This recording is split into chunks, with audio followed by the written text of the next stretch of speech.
Now then, so I'm here in the Proper Performance Studio, aka the Jungle, aka Yorkshire Dales, and today we're going to be talking about health athlete non-negotiables. So a health athlete we define as somebody who their primary goals, their primary training intention is not a specific performance outcome such as a time in a run or a certain amount of load lifted or a gold medal in an Olympic event, given that it's Olympics at the moment.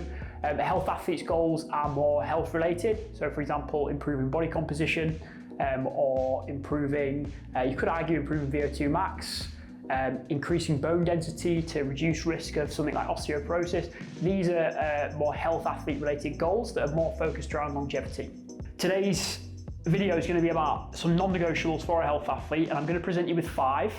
Now, it's not to say there aren't other ones, and I do actually encourage you to think of other ones as well. So if you do think there's any that are really important that I haven't mentioned, then obviously feel free to leave a comment. And so to start with, we're going to begin with, there's no order, I'm just going to pick one at random. We're going to begin with, let's say, range of motion. Okay, so range of motion essentially refers to flexibility and joint control. That's how I'll define range of motion here. So obviously if there's any areas where range of motion isn't great, so for example, if you're not able to get into full shoulder flexion, or you struggle with flexion at the hip or internal rotation at the hip, that would be where you work on the flexibility in that joint, and you also work on the control of that joint as well, making sure it's stable as you go through different positions and you've got good awareness of where that joint is in space.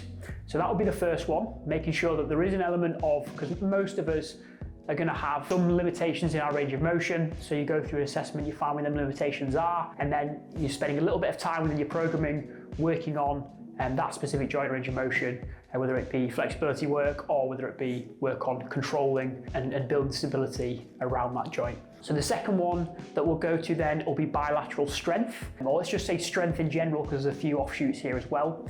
So bilateral strength is kind of what we think about when we think of being strong. So movements like our squat, pressing movements like overhead press, a deadlift, for example, a pull-up.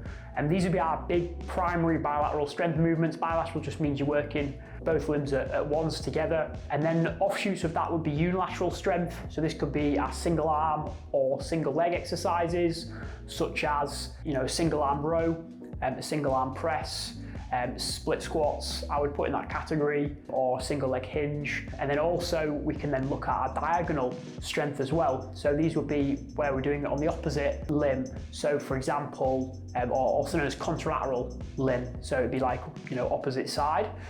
Examples of that would be if you're in like a lunge position and then you're rowing with the opposite arm. So my left leg's forwards in a lunge position, rowing with the opposite arm, that would be a contralateral movement. Patterns like bear crawl could be seen as diagonal because you're resisting rotation in a movement like that. Other things you could think about would be split squat or lunge with the weight in the opposite hand. We could also think about some sort of the carries as well. So I would put this things like the front rack carry or a suitcase carry, I would put that in that category too.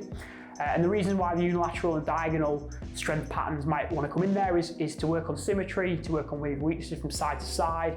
If we do a lot of things in our day-to-day life that are towards one side, we might find that we're quite limited in our coordination strength on the other side. So that's kind of where this stuff comes into. So bilateral strength, offshoots of unilateral and diagonal strength, that will be my second non-negotiable aspect of programming for a health athlete. From there, we can look at short and medium duration sprints.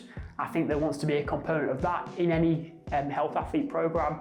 So these are sprints that are between 10 and 60 seconds. Sets wise, it can be as little as 2 sets, it could be as many as 10 or more. If you've got the capacity, you want to be having a pretty much full recovery in between, so 2 minutes or more. In most cases, that'll probably be more. And things that could be examples of that are things like hill sprints, hard effort, assault bike sprints, sled sprints. These are all great examples. Many of the things you can do, obviously regular sprints on the bike, on the row machine, in the pool if you like that. So anything like this where it's that 10 to 60 seconds, we're working out anaerobic system, both the creatine phosphate and the glycolytic anaerobic system, whether we do the shorter ones or the longer ones there. So we're getting that nice stimulus, we're getting adapted to that high intensity. These are, for me, a key component of a health athlete program. Now we'll move into the last two. So let's go to restoration. I think having talked about the strength and the short to medium term sprints, restoration is a nice place to talk about, because obviously when we do these exercises, we're going to have a large amount of fatigue, and that could carry through for days afterwards. So restoration includes things like sleep and nutrition. So taking care of our sleep, trying to make sure that we get enough duration, but also the quality of our sleep is high. There's obviously fancy gadgets now where you can track your sleep and it tells you how much deep sleep you've had, how much REM sleep you've had, etc. But essentially we want, first of all, the duration, but then secondly, the quality. Get good quality sleep, we feel well rested afterwards. I'm certainly not an expert on this, but I do know that sleep is important. And if we're not getting it, and I see a trend where somebody has dropped off in terms of how much sleep we've been getting, I'll see the performance quite quickly deteriorate within a few weeks of seeing that pattern of less sleep.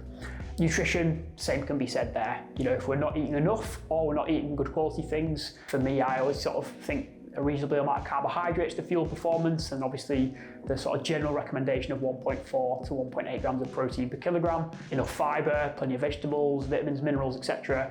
So taking care of nutrition. Other methods of restoration, I think walking is really, really good. So some people like to do the 10,000 steps a day. If you've got a dog, that kind of takes care of that as well. But yeah, walking, especially as a recovery modality, if you've had a tough session, you're feeling quite sore and beat up, I normally feel after a walk, I do feel a little bit better. So that can be nice. Also just getting some fresh air, if you can walk in nature, even better. And then also you can talk about things like breath work and yoga. I thought about putting meditation in there, but sometimes meditation is maybe not that restorative. It depends how you do it and what your approach is, but I think meditation can be very much, looking into the mind and how it operates. So sometimes it can actually be quite challenging. But then I guess also if I'm not as into breath work or yoga, so if you are really very into that, then you'd probably make the same argument and say, well, actually, yoga and breath work is also very challenging. So I guess any of them things, it depends how far you take it, whether or not they become restorative, but certainly aspects of meditation, aspects of yoga, aspects of breath work, and common classes or sessions that we can follow, we're going to be quite restorative for us. We'll leave them feeling better than when we went in.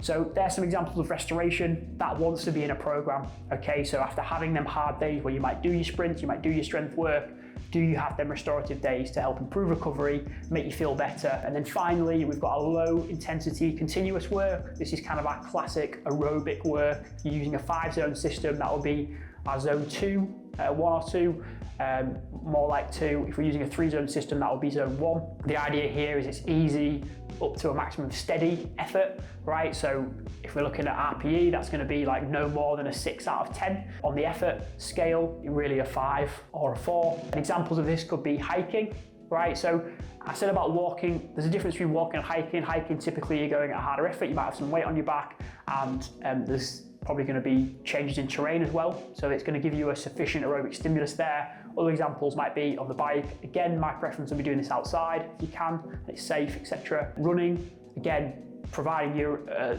decent enough level that you can run at a low intensity continuously, and it's not, as soon as you go out for a run, it's like, high intensity, the heart rate's way up there. And then finally, the examples might be swimming, but obviously you could do rowing, incline treadmill, there's a lot of options there to do, but the idea is it's continuous, low intensity, so we're in that aerobic zone. This for me also is a key part of the training program, and the idea with that is that you are building that work capacity, you're building that how much you can do in a particular time, helps to improve recovery, increases the amount of mitochondria in your muscles, so that essentially you're able to produce more energy from oxygen. For me, there's a lot of benefits there to the low intensity aerobic. Some people don't agree with that, but I would say that it's a key part of a health athlete's program.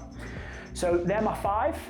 Just to recap, we've got low intensity continuous, we've got restoration, we've got range of motion, bilateral strength with an offshoot of unilateral and diagonal or contralateral strengthening, and then finally number 5 are short and medium duration sprints.